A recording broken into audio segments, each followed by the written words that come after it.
So welcome everyone to the NAIOP virtual breakfast this morning. My name is Dave Strickland. I'm the president of NAIOP Southern Nevada. You know, a week or so ago, or a couple weeks ago, we went to the NAIOP chapter leaders legislative retreat. It was a virtual event, and we came home with some awards, and I just want to congratulate all of you. So the first award it was a special event award, and it was the bus tour. So I want to thank Sean Zaire and Jake Higgins and Jen Levine and all those that helped put that on. It was a great event last year. The next one was an Outstanding Leadership Award. Julie Cleaver, our past president, won that. She took us through some tumultuous times during COVID. So we appreciate all of her leadership and her hard work last year. This is a national award, and so we definitely applaud her. And then finally, we received the Chapter of the Year Award for large chapters. That too is a national award, and we just want to thank all those volunteers and all the committees that helped us achieve that. It's a great honor, and we should applaud ourselves as well as everyone in the chapter. At this time, we'd like to thank our President Circle sponsors who are so instrumental in the success of the NAIOP chapter. Cox Business, they've been one of our sponsors for 18 years. They're a platinum sponsor. We'd also like to thank our gold sponsors, DC Building Group, Kimberly Horn and Associates, Majestic Realty, Panattoni Development Company, Prologis, Southern Nevada Water Authority, the Howard Hughes Corporation, and Thomas and Mack Development Group. We'd also like to recognize each of our remaining President Circle sponsors and their various levels.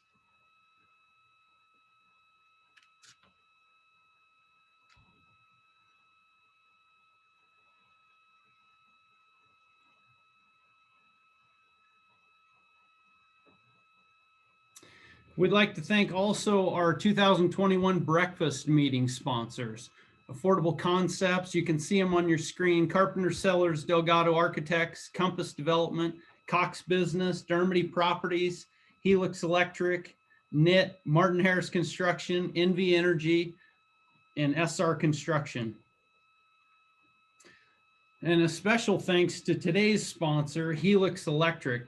They've been a supporter and a sponsor of NAIOP since 1999.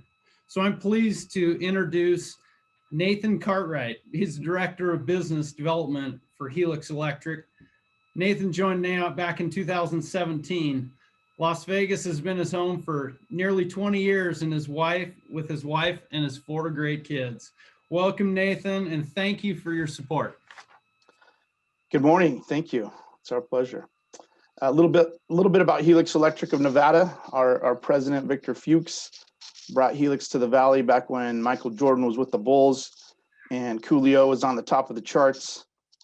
This was the mid-90s for all of you young real estate agents out there. Since then, Helix has grown to become the largest non-union electrical contractor in the state. We've been fortunate to work with many of you on the structures that shape this valley, the Smith Center, IKEA, the Container Park, and just about every multifamily project built in the last 25 years. We recently completed Meow Wolf at Area 15 with Martin Harris, which I believe is open today. You should all go check that out. We're currently under construction at the 215 curve on the awesome Uncommons project with Burke Construction. But we don't just do big projects. We have a service department that will install your ceiling fan or replace a breaker, including 24/7 emergency response time within an hour of your call. We also have a large, fully staffed engineering department. So if you have projects with immediate needs, anything you need at all, we're here for you. But enough about us.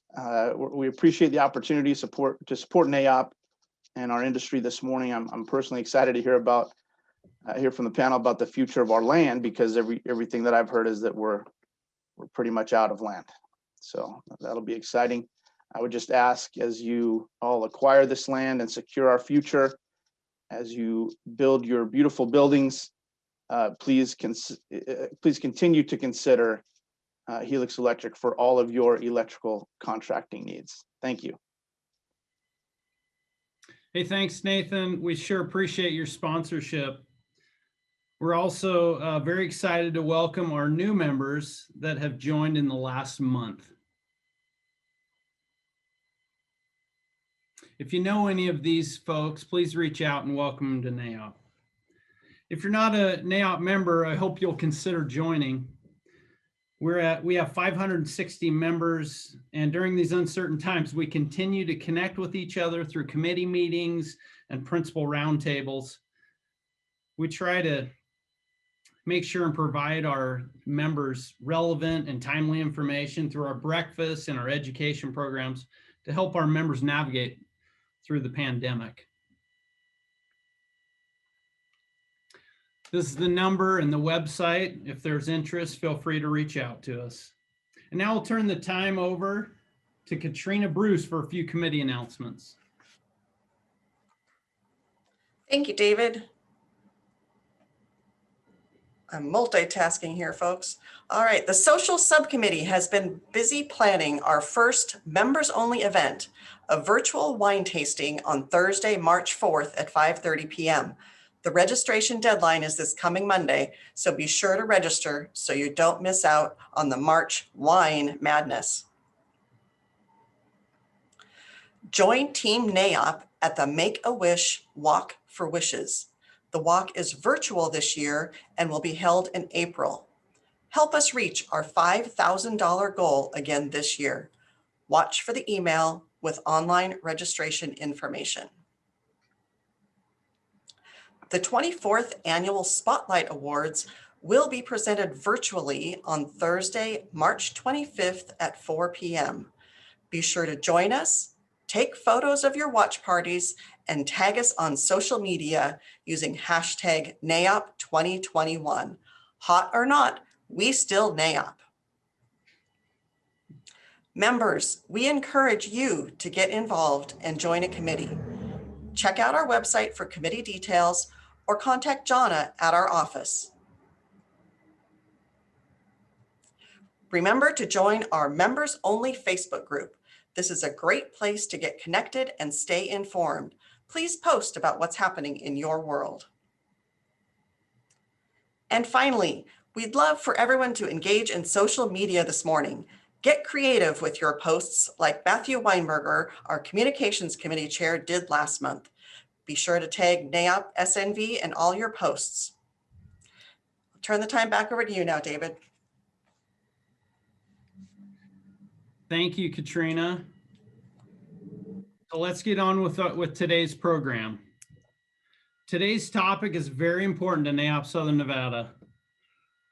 A reminder to use the Q&A function at the bottom of your screen to ask questions throughout the program.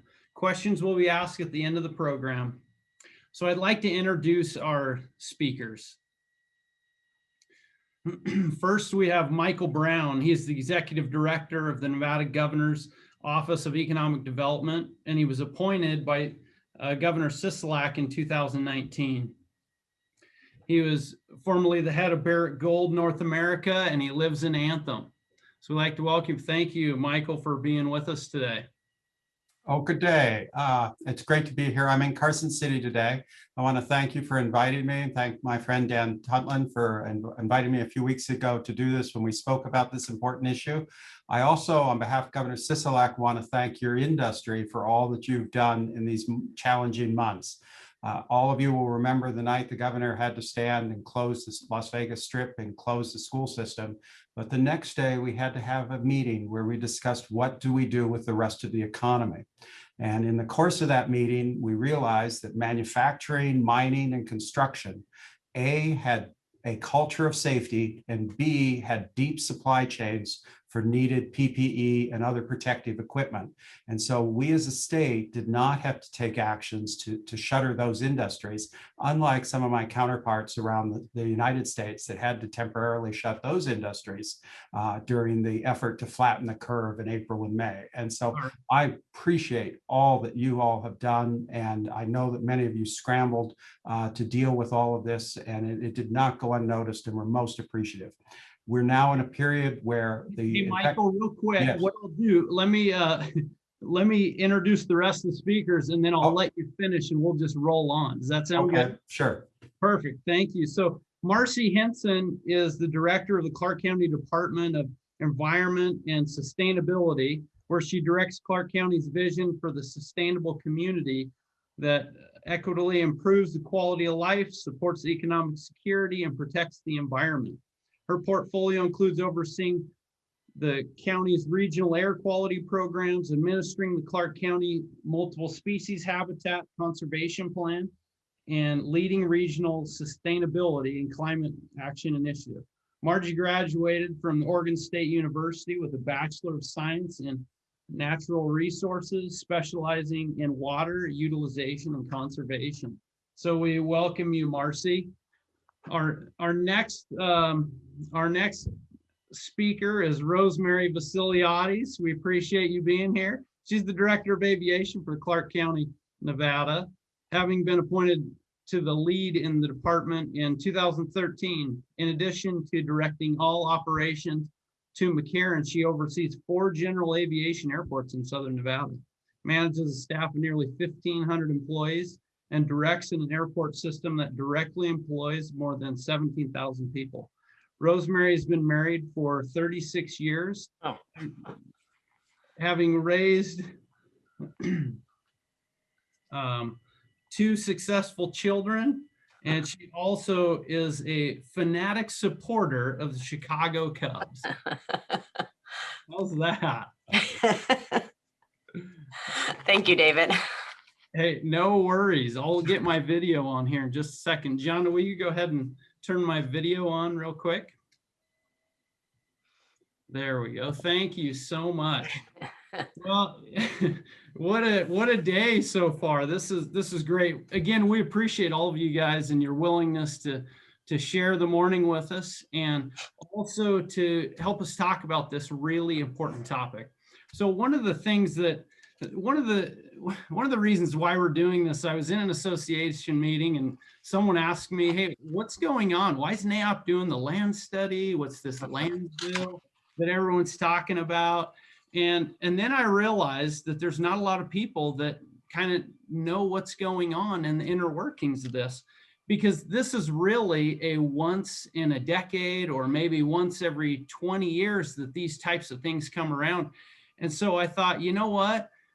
We talked in our programs committee and we said this would be a very good program to at least inform people with what's going on with the lands bill. And so to start this off, Rosemary, I want to I'll later draw some parallels with McCarran, but I thought it would be helpful for you to just talk to us, one, about McCarran Airport and just those types of things, so we can slowly draw parallels throughout this presentation. All right. Well, thank you. Thank you, David. And thank you for including me with this esteemed panel. I know we have a lot to say, so I'll try to be quick. And if we could go ahead and start with the first slide. I always like to show everyone where the airport started back in 1955. Not that I want to say we were first, but we were. And then if you could click just for a point of reference, that's where the Las Vegas sign is. And let's go ahead to the next slide. And this is McCarran today. If we click one more time, see where the sign is at, the Welcome to Las Vegas sign. And you can see that the entire city has grown up around the airport. So what that has done to us is truly landlocked us, and we could wait on those slides for a moment. And and that therefore gives us limited capacity. And that's what we have been dealing with, is the limited capacity. You can see, of course, number one, the railroad to the south, and the strip, to the west. Every place that you go, you see very little fallow land left, and that is what gives us the reason that we need a second commercial airport, which we'll get into in a moment. But we know that we're landlocked, we have limited airspace, but now we have limited surface capability too. So we are really at that point where the second commercial airport is getting woven in very prominently in all of our plans. But just to move on, we're not making this stuff up. I think, I don't know if everyone, whoever was here in 2015 when the stadium, the NFL type stadium was first proposed over there in what we call Trop 42, the UNLV land, which happens to be about 500 nautical feet from the end of our runway. So that would have given us immediate capacity impact. It would have taken a runway, actually the two runways, down tremendously, and very, very limited use.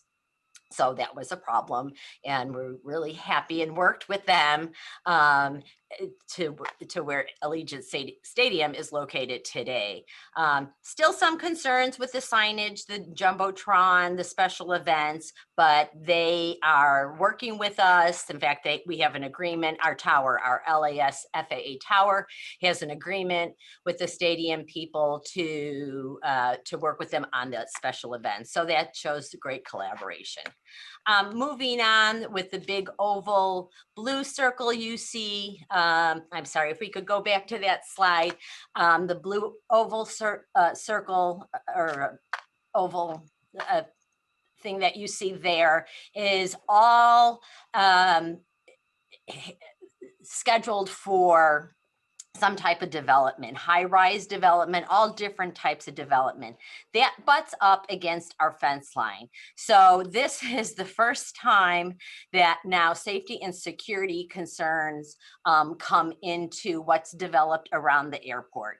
And with every single thing that happens, it's brought into, the operations, the safety, the efficiencies of an airport. So I can go back years to where in Chicago, when a plane slid off the runway at Midway and ended up in the gas station, FAA gave us additional rules, why we have to protect the ends off our runway. Coming up to, of course, 9/11, a whole bunch of security rules on the airport, on what we call our most secure piece, which is the internal part of the airport airfield movement area. And then 1 October happened. And so now we have to bring in the FEMA and the sheriff's report into development around the airport. And that's what we're dealing with right now. With the developments that are proposed are a lot of security and safety as well as operations. That's due to everything else that happened. That's where our helicopters actually go right over that blue area. And so development would impact the capacity of the airport as well. So this is all leading to encroachment, which is what we have to deal with when you're an urban airport. And that is what we're dealing with, but the security and safety factors are now coming up, has risen to the top for us to deal with. So moving on to the next slide, please. So just real quick, it's interesting, and I want to make sure that everyone that's on this remembers that visual, because the encroachment and all the different things that Rosemary is having to deal with at McCarran, she'll have to deal with at Ivanpah as well. And we'll hit that in a little bit. Thank you. That very important point. So I really appreciate that. But and I'm not going to read this. You can. I think it's pretty clear. The airport, the one and only commercial airport in Southern Nevada, is certainly a gateway to the tourism, to the #1 industry in Southern Nevada, and we're really proud of what we do offer. My most favorite statistic is 1 in 4 jobs in Southern Nevada. I mean, that is amazing when you really think of, the airport itself. The airport has about 16,000 badged people in total, but when you think of all the suppliers and just all the different services and everything it takes for those 16,000 functions, it comes out to 250,000 local jobs. So very, very, very important part of it. We welcome in 49% of visitors in total, but very much more important piece is the 70% of conventioneers. Those are our business travelers here, and they arrive by air. So we have to make it, not a place where there's going to be delays, where there's going to be a lot of conflicts, where we're going to have to put so many layers on top of it that it really, at the end of the day, it impacts our capacity. Let's face it, it's capacity and security that you want everyone to feel that it's going to be a simple trip in and out of Vegas. So to that, David, do you want me to go on? No, I think that's good. I think the most important thing, obviously, is that, the airport, not only the jobs numbers, but obviously it impacts everyone that's trying to get to the airport, getting out, coming into the airport, but it has deep tentacles into the economy of our local community here. And so that's, the 1 in 4 thing, just real deep tentacles as it just continues to reverberate with the impact. So we certainly, we're glad that you're doing what you're doing, and it's great. So, it's kind of interesting. We have 3 panelists here that are kind of coming from very different worlds. Rosemary talked about the airport, which we'll get to dive upon in just a few minutes. Now we have Michael Brown, who is the GoEd director. Michael, you guys recently updated your study. Why don't you just give us a little bit of insight on what you guys came up with in that study? Well, like I said, we've entered a pandemic for the first time in over 100 years. That produced a public health crisis that triggered an economic crisis that then triggered a fiscal crisis for the state of Nevada. These types of events are a traditional disaster is a 1-day event or a 2-day event. We've had this prolonged period of response, relief, and recovery at the same time. We are still in all 3 modes of this as we roll out the vaccination. It looks like by May 1st, we may be coming out of the response phase. On the relief phase, we've managed to put $60 million of CARE Act into small businesses with another $50 million that Treasurer Zach Cohn and I will deploy shortly. But beginning in July, I told my staff we need to start planning for the recovery phase now. And so we've produced a report on economic recovery and resiliency for the state. And I want to give you just a couple high points, because looking in the rearview mirror, looking back to 2019 will not take us where we need to be. Pandemics change things. We will look back at this period, I believe, like we looked at the oil embargo of the 1970s, and we will refer to a pre and post pandemic economy. Let me go to the next slide here. Nevada is very challenged. Despite 10 years of effort on diversification, we, using an index where 100 is the best, we only rank 67% as a diversified economy. And yet to our east, Utah and Arizona lead the nation with diversified economies. We need a diversified economy because that provides the fiscal stability. So when we hit something like the financial crisis of 2009 and the pandemic of this last year, we have a measure of resiliency that we don't have. Next slide, please. So we look at Southern Nevada. The upper box is where you want to be, where you want your stars. These are the sectors that provide imported capital, provide growth opportunities. And you can see that we have folks in the emerging sector, manufacturing, information technology, logistics, energy, which is what natural resources are. And we have a stellar but mature gaming industry that's a large part of our economy. To bring stability, we need to move those bubbles up above that line into the stars. We're fortunate that unlike many of the Midwestern cities of Cleveland and Buffalo, we have nothing in the transforming sector. But I want you to see Northern Nevada in the next slide.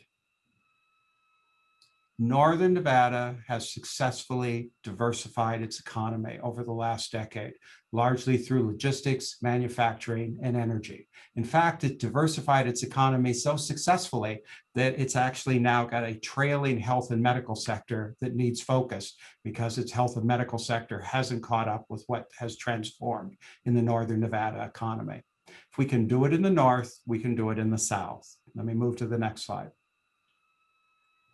We hired SRI, Stanford Research Institute, and the Brookings Mountain West, and John Restrepo to help us work on strategies. This is one page of a 99-page report we're using to plan going forward.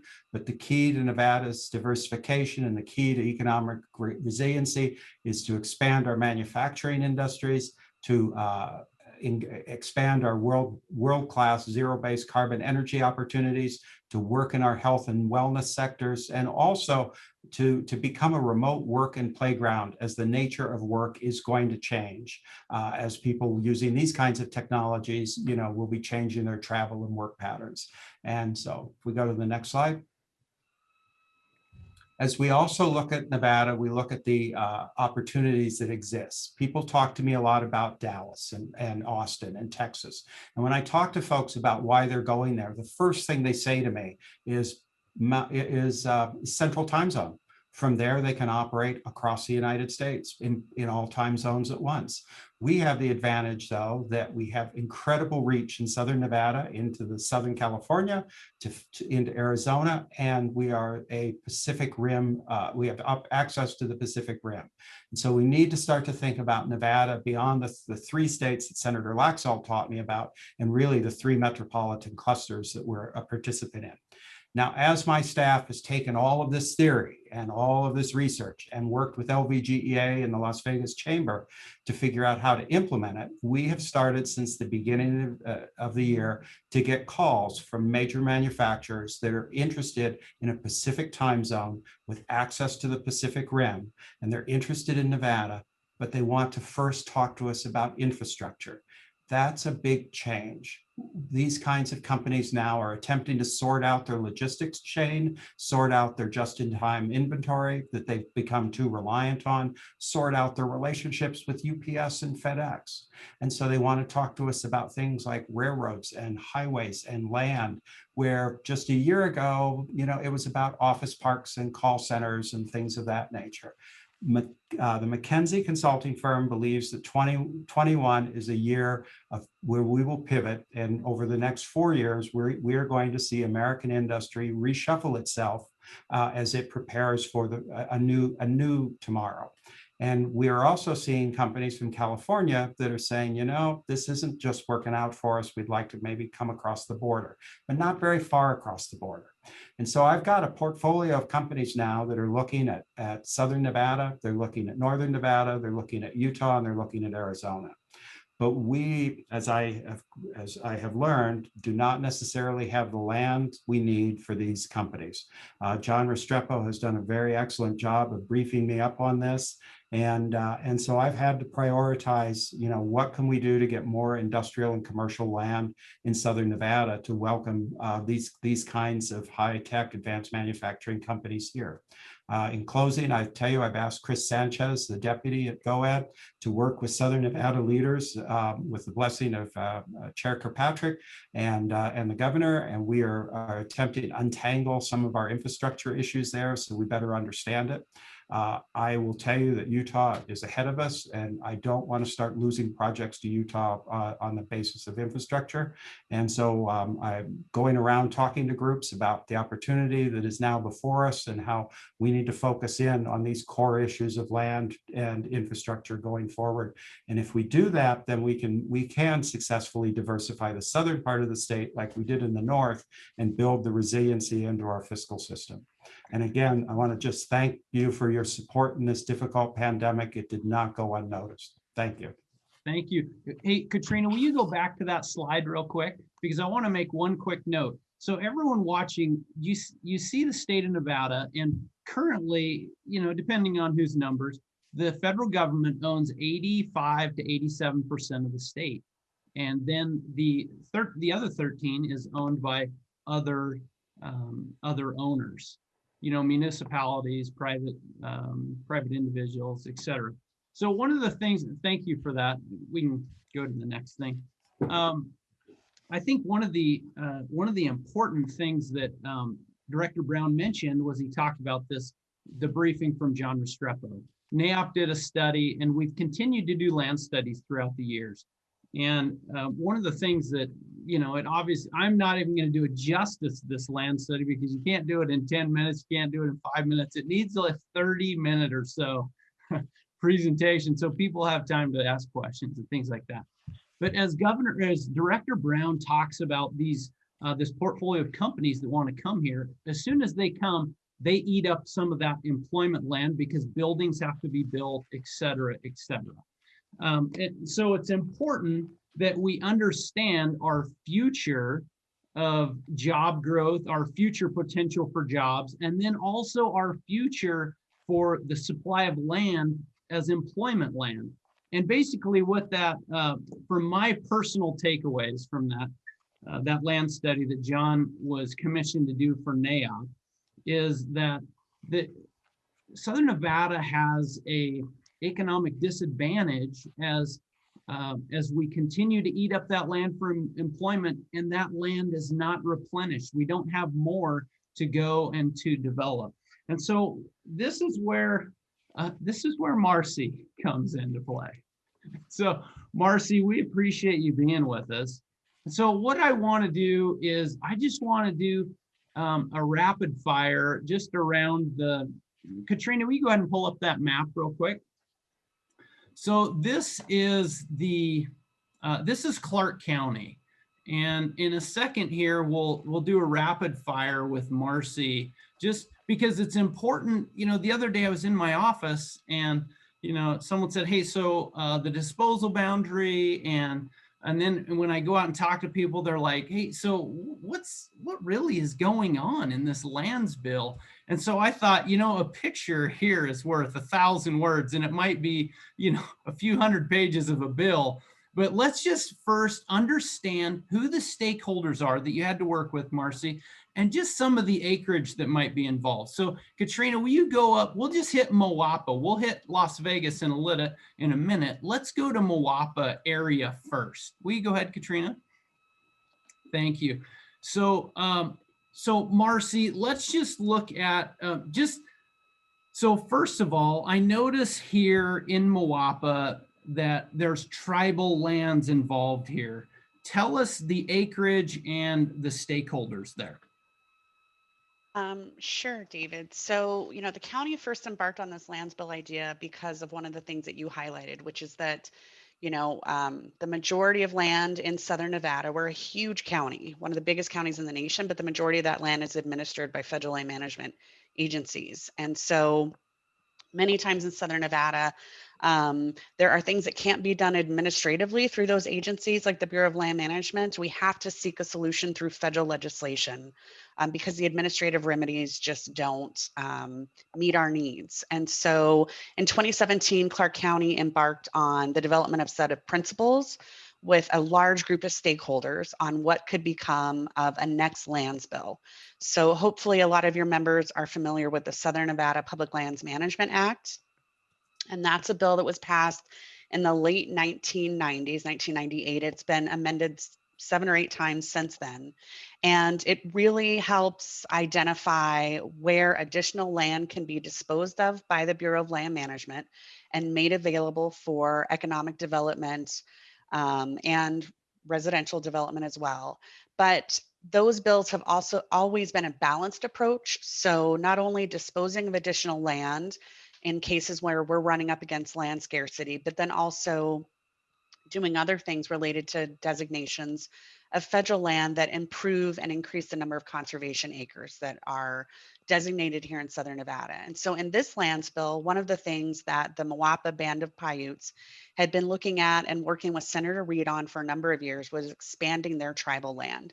So you can see on the map there that yellow color where it says Moapa River Indian Reservation. That's their original reservation. And the black hatch is proposed additions to tribe reservation. Over 40,000 acres would be added to the tribe lands.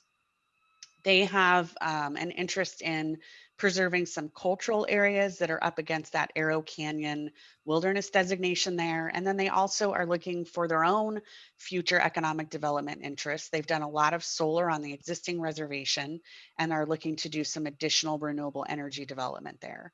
So they were one of the stakeholders we worked with. And actually that's sort of a new stakeholder to the table in this lands bill. And so we were very excited to work with them and to see what could be done in the bill for them as well. So it's interesting because I didn't, as I started to get into this, I just didn't realize all the stakeholders. So you have the tribe there, the Moapa Valley tribe, and then on this map here you have the red slats going to and then you have one like the Logandale Trail. Why don't you tell us about those two things and the stakeholders?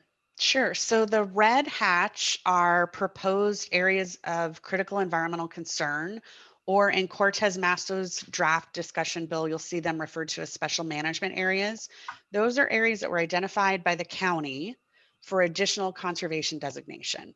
And there's an economic development tied to those. So when the desert tortoise was listed in the 1990s, from that point on, any habitat in Southern Nevada that was considered habitat for the desert tortoise could not be touched unless we had a permit from the U.S. Fish and Wildlife Service.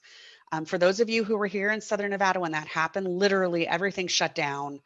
Construction workers walked off the job and nothing happened for weeks until we were able to resolve a short-term permitting issue with the Fish and Wildlife Service. So one of the things that we have to do in exchange for that permit is to identify areas of conservation that will offset habitat loss from the development in the Las Vegas Valley. And in the mid 2000s, we realized that there's a number of acres associated with that permit, and we were going to exceed the number of acres in the endangered species permit based on what was available for development. And that was even before considering that we probably didn't have enough available for development to service the types of population increase that we're going to be seeing over the next 30 to 50 years. So we identified these additional areas of critical environmental concern to include in our amended permit with the U.S. Fish and Wildlife Service. So that's done regionally. The county and the local municipalities hold that permit. If we did not do that regionally, if the county and the cities did not hold that permit regionally, every single developer, private property owner, would have to go to the U.S. Fish and Wildlife Service and negotiate their own permit on a project-by-project basis. So I got to tell you, Marci, real quick, that would be very problematic. Yes, it would. Because we know, yeah. So we appreciate your efforts in getting that. Keep going. Yeah. So we identified those areas. That's the red hatch. The bright blue that you see on the map are additions to the National Wilderness System. And wilderness has always been a component of any land bill that Nevada has put forward. Senators and congressional representatives from Nevada on both sides of the aisle have always been supportive of additional wilderness. So we wanted to, tip our cap to that and to work with the Nevada Wilderness or Friends of Nevada Wilderness and the National Wilderness Society on additional wilderness designations. So that you see in blue. When this bill gets to DC and gets introduced, having those kinds of stakeholders associated with the environmental groups, both at the local level and at the national level, will be incredibly important. There's a tremendous amount of activism that goes on in DC and at the committees where this bill will be heard. And so, you know, we were happy to work with those interests and as well to make sure that some of what they wanted to see included would be introduced in the bill. Then the Logan, oh, go ahead. So real quick, so I guess, you know, it's just, so it's super important for all of us to remember that there's the balanced approach here. If, you know, for the habitat, for the other stakeholders, and including the people like us that need land release for employment land. And so that's just super important as it relates to getting a bill passed. All the different stakeholders have a say in this, and it's important to understand that. Yeah. So, you know, when you see that bright blue designation on the map and you see the red hatch, of course, that can have impacts on recreation users. And so particularly motorized recreation users like off-highway vehicle enthusiasts. And so, you know, they came to the table and they started asking, well, if you're going to take all of this red hatch and blue off the map for recreational purposes, what is there in this bill for us? And so we stood up an advisory committee and worked with them for about a year to identify some areas, and that Logandale Trails on the map there, that's the gray hatch. That's one example of that. There are 3 others on the map where we identified OHV recreation areas to be designated by Congress for the protection of those recreation areas. So, you know, we worked with business and industry, the environmental groups, the tribe, OHV and recreation enthusiasts to put together sort of this balanced approach to a potential lands bill that we could provide to the Nevada delegation for consideration and introduction. And so once we got done with those principles, we passed those off in some draft legislative language to Senator Cortez Masto, who had been interested in sponsoring the bill. She released a discussion draft in last year, 2020, the early 2020, January 2020. And she's been working with those stakeholders to continue to refine that legislative language. And, you know, we feel like we might be on the cusp of having that bill introduced.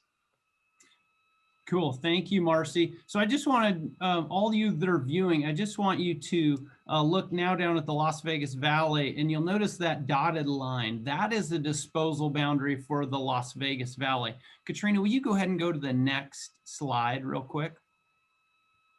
Thank you so much. So that dotted line continues down and around, you know, down the southwest part next to Bird Springs Valley. And all those are ACEC, or areas for environmental concern. But one thing that I want to hone in on is when we talk about a disposal boundary increase or enlarge the disposal boundary, now I want you to look at the South Valley of Las Vegas, where you have the dotted line, and then there is a tan where it says MCCU. That's just one of the places that, and Marci, why don't you go ahead and talk about that area right there as the disposal boundary increase?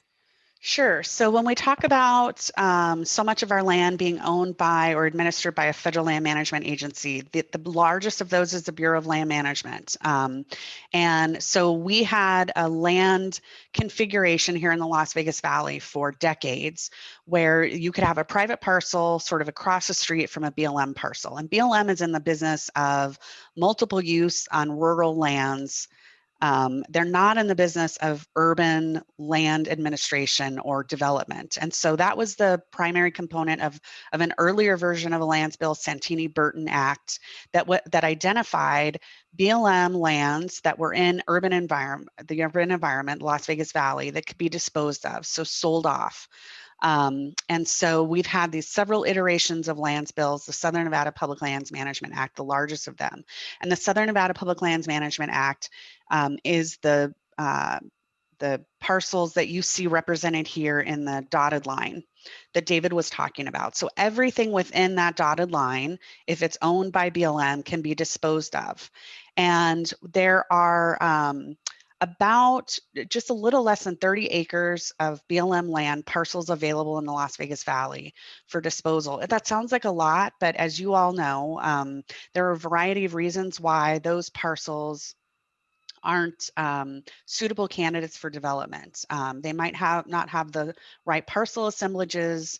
There might be issues with what kinds of developers that want to go in and buy and develop those parcels and compatibility with other land uses.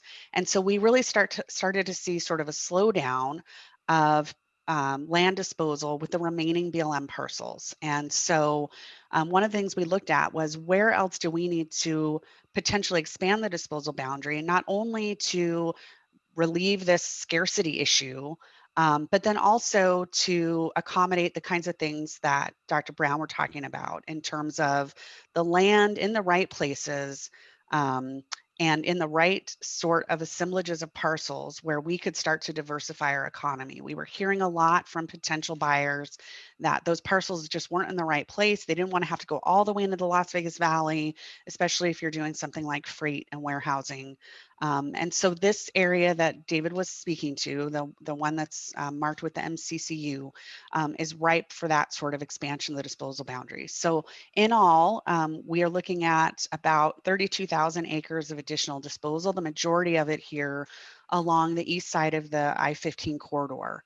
And that made a lot of sense in terms of opening up large parcels in the right area for non-residential, primarily non-residential use. And so that, you know, and even within that 32,000 acres, it's interesting, as you mentioned, there's certain slopes, there's certain size lands, there's certain certain topography that lends itself to industrial logistics centers. And then there's some that are not, you know, including slopes that are going up hills and things like that. So thank you for that. You know, the next thing that I think super important is taking it from the edge of the MCCU down to Prim.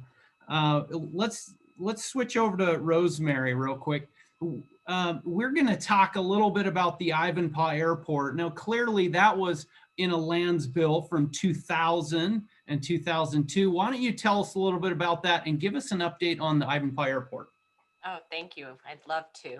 So yes, I think everything's leading to this airport in my vision. But so this is this actually has 4 congressional acts connected to it, 3 directly, 1 indirectly. The first one, of course, deeming a second commercial airport site. That's the orange box that you see there. That's about 6,500 acres. And then equally important is the hash line around it, which a second congressional act will deem over 17,000 acres around the airport for compatible development. And that is the key, which is why I had to start with McCarran and the encroachment and all the issues that we're dealing with here that are impacting, you know, what we could and what we actually could be here, that we don't want to duplicate here, you know, out there. And something like this, David, I really appreciate you including us because it's just imperative that we work together and we can work together. I mean, this should be a win-win. This airport site in a second commercial airport should be really a layer in everybody's plans. With its location, what it can be is up to us right now to be able to deem it. Now, again, it is a second commercial airport. Back in the day, there was, I don't know if it was media, unfortunately led to a lawsuit that it was a cargo airport. It was never a cargo airport. Just read the Congressional Act. It is absolutely a second commercial airport. Do we have cargo operations? Of course we do. We do at McCarran. Can we there? Of course we will. It's just part of it. There's several ways that cargo can be transported via air. So that is something that absolutely could be in the plan. But real quick, is cargo going to carry the day though on this airport, or is this passengers is going to carry? No, that passengers. As you heard earlier, we have a finite number at McCarran, and it's getting a little bit more worrisome of what that number is if this growth and this encroachment keeps on going on. So no, we will be a second airport system, very similar to Chicago or O'Hare and Midway, LaGuardia, and JFK, Dulles, and and Reagan National. So many large metropolitan cities have dual airport systems, and that's what this will be. Yeah. We will, our plan is to own and operate it in some fashion. Yeah. The opportunities are very open to us right now. When we first had started this back in 2000, public-private partnerships weren't in play for domestic airports. They are now. And again, everything's on the table, but let's talk about the airport a little bit and where we're at on it. So we had suspended the EIS, the environmental impact statement process back in 2012, concentrated on opening up T3, still recovering, starting to see the light of day from the Great Recession. And we did. Rosemary, real quick. The EIS, what's the significance in that? Well, we have to have a favorable record of decision to be able to build it. So, it's the whole environmental process. Okay, cool. On fallow land and federal requirements. So we did resume that in 2018, and we are, so how complicated they are. So the Department of Aviation has a series of studies to refresh, actually to finish up, and we are well into that process of doing that. We do have the dubious honor of having BLM and FAA as joint lead agencies on it. So that's fun. And Marci's helping us with that. Thank goodness. And we may want to go to the next slide just to show you where we're at. So this is going to be very real. We know that we need it with what's happening at McCarran or the land around McCarran. And this slide, I'm not going to go through each one of it, but this shows where we're at. So we are just about done with planning and moving on to the bullet points in the environmental.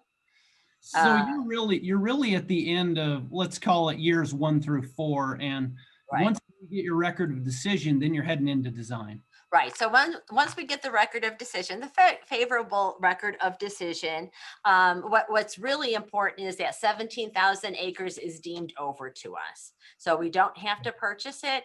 The Act allows it to be transferred to Clark County Department of Aviation. So what that does is starts that process of really being able to plan out that land in a compatible fashion. And that's our key to going forward. That is certainly a key for a public-private partnership possibility for us to be able to, ensue, if that's possible. Groups like this, working with the state is, all comes into play that it could be just a phenomenal win-win. You need air transport for all these other ideas, the ideas that Northern Nevada has that Michael showed us. An airport's key for it. And now we get to plan that. I mean, it's so exciting at where we're at with it. So, so let me jump in real quick. The compatible use scenario is super important. And I'm going to jump over to Michael here in a second. The compatible use is in the middle of the night. We can't have residents calling and saying, hey, shut the planes off. And so that's why the 17,000 acres is so important for industrial or commercial uses that are 8 to 5. That is a super important thing. Now, Michael, and then we'll jump back to Rosemary after Michael. Your portfolio companies, right, that you talked about earlier, are they going to go to the 17,000 acres? I mean, what type of industries that are compatible use are going to go there in the 17,000 acres that Rosemary's talking about? We have companies, we have data center companies talking to us. We have advanced manufacturing companies talking to us, light manufacturing companies. It's about logistics for these companies. It's about, the question is, could some of them be infill? And the reality is that many of them are leaving jurisdictions where, just like Rosemary's in the situation where her airport's been encroached upon, they're already in the city of industry or the city of commerce and they've been encroached upon. And so they're looking to spread out. And they have a perception, because when they visit Las Vegas for a convention, that there's a lot of land here available to them. And we have to kind of walk them through that. Yeah. So let me ask you, Rosemary, and then we'll jump over to Marci here in just a second. Is that 17,000 acres, is that going to be deed restricted? Is that happen through the county or the feds? How does that work? Well, again, it's through a congressional act that it has to be compatible uses. So that's about as strong as you can get with it. So what does compatible uses mean? I mean, very simply, very, overall, of course, no residentials, no schools, no hospitals, those are the biggie that don't really go along with noise of an airport. So really, we're looking at it as a 23,000 site project, because it has to be one master site, and it all compatible with the central need, which is air transport. And so we can start moving on the 17,000 acres probably a little bit sooner. But if we have a master plan, if we have especially a Southern Nevada plan, how great is that going to be? So we're really excited to be a piece of that master site. I mean, to us, we're 23,000 acres in everything else that you're doing. And with what Marci's doing and opening up the 30,000 some acres. So and real quick again, Rosemary, on the utility side of things, if I'm, let's say Henson Strickland Development Company goes out there, and are the utilities going to be there, or do I need to bring them in myself? Well, that's to be determined. We do have a congressional act for a utility corridor. That is something that we have to work with everyone on, and actually we have been. So we have meetings with the county. Well, the county's always in it, but with the utilities, with their plans, what our needs are, what other needs may be, and move that forward. So that's really a timing question. There's not a definitive answer. Sure. Okay, so Marci, with the MCCU land that we talked south of on that little map, my question for you is, Rosemary mentioned public-private partnership and also disposal, potential sale. How is that the land that is potentially going to be released? How's that going to be dealt with? Yeah, so in terms of the master plan and zoning process, so once the bill is passed, then that will really provide an impetus for Clark County Department of Comprehensive Planning to take a look at the South County Land Use Plan and look at the underlying master planning for that area. And then from that flows creating zoning districts. The county's intent is that area be prioritized for non-residential uses. We've been very clear with all of the stakeholders involved that that's got to really be the primary priority for the lands used in that area. And so, I think that for what's in the county's jurisdiction, that will be the priority of the zoning districts that come out of that. And so that will happen after the bill is passed. And, those are public processes that comprehensive planning undertakes. And so if folks are interested in that, be on the lookout after the bill passes for those sorts of updates to happen. Okay. And NAIOP's involved with Transform Clark County as you guys are trying to at least master plan that in some sort of fashion. So we appreciate that. And then, okay, so Michael, here we go. So this is where it gets kind of interesting. Okay. So you have this portfolio of companies and they want land, all right? As it relates to Arizona and Salt Lake, what are some of the things that would inhibit them, or it would be more attractive going there versus here because we're opening up this land? We should be all running in. What are your thoughts there? Well, first off, we have a very talented partnership with LVGEA. And so they're working with those companies that are knocking on our doors right now and seeing what's possible. I'm trying to get folks to look much more forward thinking. Economic development doesn't happen overnight. Economic diversification takes time. Utah achieved its success because of decisions that it started in the 1980s. And public lands bills only come around every decade or so. And so it's important that we constructively engage. And so I'm just trying to present these facts so that we can start this much more forward looking. In the short term, I have great confidence in LVGEA and the mayors that we're working with to help us get through these companies that are knocking on the door. But I do know there's a different world ahead. I'll also say, as a 25, 30-year-old Washingtonian who had an office on Capitol Hill, our congressional delegation, this is a major lift for them. And we need to support them, and we need to be positive, and they have to balance many interests with a public lands bill. And so we need to be as supportive with facts and support for our congressional delegation as we can. Sure, thank you. So back to you, Marci. So if Michael now brings one of these big companies and says, hey, in that new released land, I need like 500 acres. What is the process of Michael now, or his client, going and taking down this land? So it'll be subject to the joint nomination process of the Southern Nevada Public Lands Management Act. And that's an agreement between the local municipalities and the Bureau of Land Management on how land will be disposed of within that disposal boundary. And so typically somebody who's interested will go to the jurisdiction of record. So for instance, Clark County, and they would go to our Department of Comprehensive Planning and ask for those lands to be considered for nomination for disposal. The county then does an internal process where we route it to, everybody and their brother on what would need to be potentially withheld from sale for infrastructure needs. So do we need it for a school site? Do we need it for a park site? Do we need it for trails? Whatever the case may be, once that internal evaluation's done and say that area is suitable, then comprehensive planning would take that item to the Board of County Commissioners, and the Board of County Commissioners would determine whether or not they would support nomination for disposal by BLM.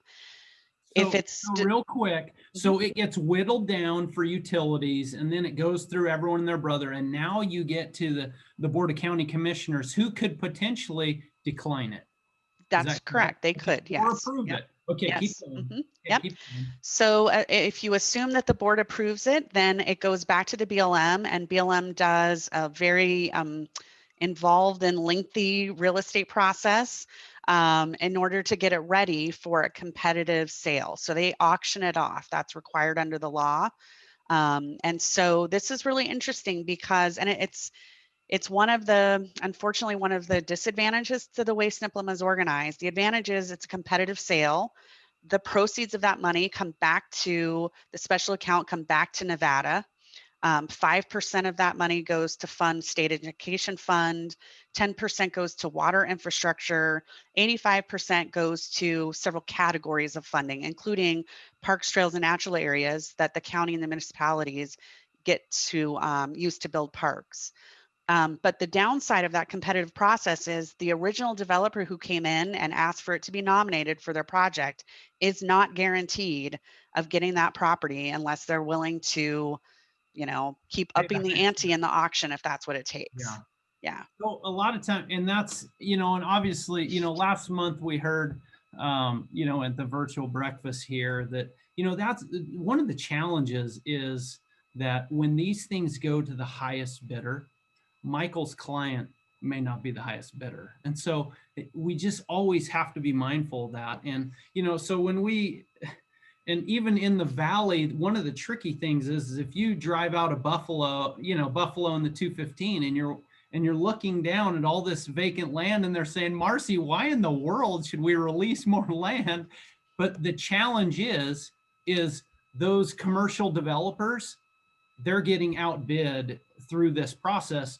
And, anytime there's a $30 per square foot land value, you can count all the commercial developers out. That's the challenge that we always have to be aware of. And that's part of the the economic development struggle as well. And so, but anything else you wanted to add to that?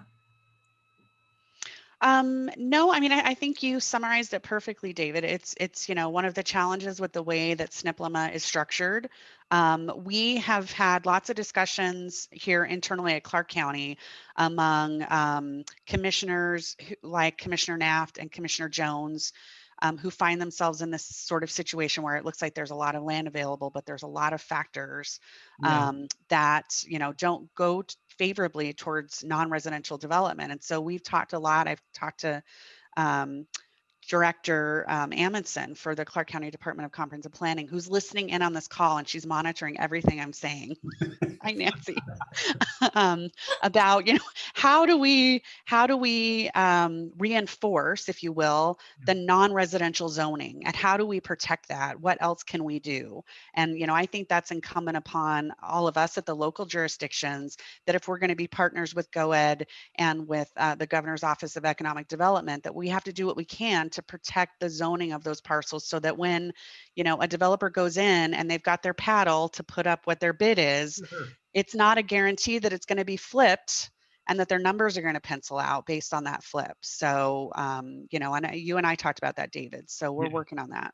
Yeah, no, and we appreciate that, because anytime if it's restricted, and it's different if I'm bidding against some other industrial guy, other industrial developer, and it goes within reason. But the challenge is, for our economic development side of things, is that as soon as it's introduced with other uses, like potential, a home builder can pay a lot more than I can. And so, that's where it got tricky, when we were able to switch the land use, and then all the commercial guys were outbid. And I think that's one of the reasons why, as we talked to Rosemary, it's going to be important that, it's not necessarily deed restricted, but it's, there's not going to be any conforming change or anything like that. And including, airplanes coming over the top. That's pretty important. So just in the last few minutes, let's just hit real quick on some of the dynamics that are at play. Rosemary, when I was talking to you early on, you'd mentioned we got to get the ACEC, which is Area of Critical Environmental Concern, taken care of out there in Ivanpah. What did you mean? And that will, you and Marci can kind of banter back and forth on that. What did you mean by that? Because that's an important part of this. Well, and that's what Marci's been working so hard on, within, one of the many elements. To me, that's the hardest one she's working on. But, that would prohibit development. I mean, let's face it, period. It would not allow, an airport would not allow the 17,000 acres around it to be developed in any manner, let alone compatible. So, that would be a stopping block, which would then absolutely put a finite capacity in Southern Nevada, which nobody wants. So that's why she's working so hard. Thank you very much. For sure. With Marci, what are you, and help us all understand, just so we kind of understand some of the dynamics of that bill as it relates to that ACEC that you're working on down between essentially Henderson and the end of the state line.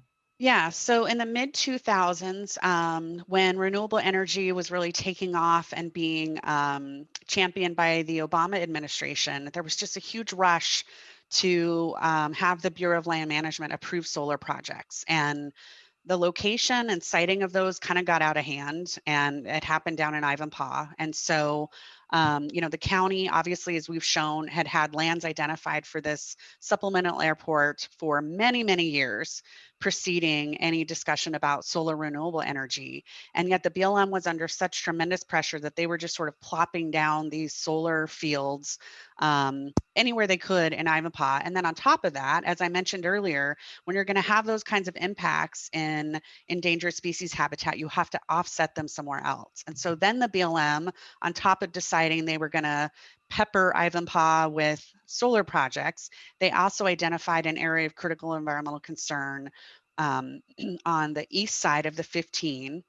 And it would be hugely impactful. They identified this ACEC, And, there's limited amounts of development and disturbance that can happen in those ACECs. And that ACEC is dead smack in the middle of where critical infrastructure to support the airport has to be built. And so one of the things that we identified in this bill was to take another look at that ACEC. It is important. It was identified for desert tortoise connectivity so that tortoises from Nevada could meet up with tortoises in California. That is important to a lot of folks. State stuff is important. Yes. Got And it. so, but there's a way to do that that is not so impactful to the airport, that we can maintain tortoise connectivity and reduce the impacts to the airport. And so in this bill, we asked for the ACEC that was identified in the mid 2000s, the Ivanpah ACEC, to be removed and replaced, repeal and replace with a new, better designation for ACEC down there that doesn't have so much impact on the airport. Okay, cool. No, that is super helpful to understand.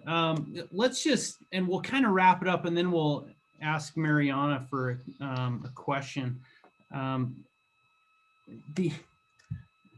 Marci, so all of this effort, there's municipalities, there's Jean down there, there's Prim down there, down by Ivanpah. Are there other municipalities that may have claim on all the things that this lands bill is providing? Yes, definitely. So, Mesquite has some provisions in the bill related to their interests with regard to water development. There's not much in the bill in terms of land disposal for City of Las Vegas. City of Las Vegas is truly bumping up against being landlocked by federal agency designation. Okay.